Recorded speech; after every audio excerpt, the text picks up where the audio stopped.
नमो बुद्धाय, जय Bhim. Republican कामगार सेनेच्या वतीने आज या उल्हासनगर या ठिकाणी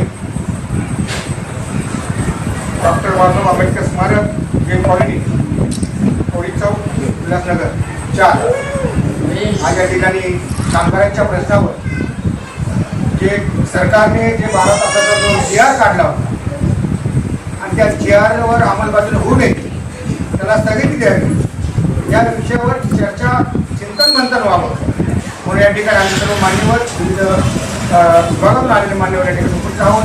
प्रत्येक छोटी खाली आमची या ठिकाणी बैठक संपन्न झालेली आहे आणि बैठकीमध्ये असं आम्ही ठरवलेलं आहे की येणाऱ्या काळामध्ये जर शासनाने जे नेहमीचं बाबासाहेब आंबेडकर गेलेल्या संविधानाचा जो अधिकार आहे 8 तासाच्या ड्युटीचा आणि तो जो बदलून भारत सरकारचा सरकार प्रयत्न करणार असेल तर कदापि आम्ही सहन करणार नाही. येणाऱ्या काळामध्ये आम्ही आज फक्त एक रिपब्लिकन कामगार सेनेमध्ये जी काही संघटना आहेत त्या संघटनेमध्ये आम्ही उपस्थित आहोत, परंतु येणाऱ्या काळामध्ये सरसरीने आता आंबेडकर यांच्या नेतृत्वाखाली अनेक संघटनेला सहभागी करून घेऊ.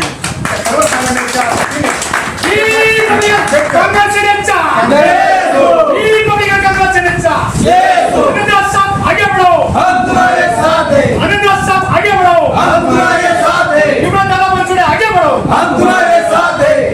सरसेनानी आदरणीय आंबेडकर यांच्या मार्गदर्शनाखाली अध्यक्षतेखाली या महाराष्ट्रामध्ये एक मोठं आंदोलन उभं करण्याचं नियोजन आम्ही करीत आहोत. त्यासाठी आजपासूनच ही पहिली बैठक आहे. पण येणाऱ्या काळामध्ये संपूर्ण महाराष्ट्रामध्ये बैठकीतून जनजागृती आम्ही करणार आहोत. रिपब्लिकन कामगार सेनेच्या माध्यमातून जे जे कामगार संघटना आमच्यामध्ये सहभाग होतील त्यांना समावेश करून घेऊन सर्वांच्या मतीने एक समिती स्थापन करून या समितीचं नेतृत्व येणाऱ्या काळामध्ये मोठा आंदोलन करण्याचं या ठिकाणी आम्ही या ठिकाणी बाबासाहेब आंबेडकरांच्या समोर आम्ही साक्षी देऊन सांगू इच्छितो. या ठिकाणी आम्ही कबूल करतो की नक्कीच कामगारांचे प्रश्न मार्गी लावण्यासाठी आम्ही कटिबद्ध आहोत. तर त्या काळात पण बाबासाहेब आंबेडकरांनी कामगारांचे प्रश्न मार्गी लावण्यासाठी पुढाकार घेतला होता.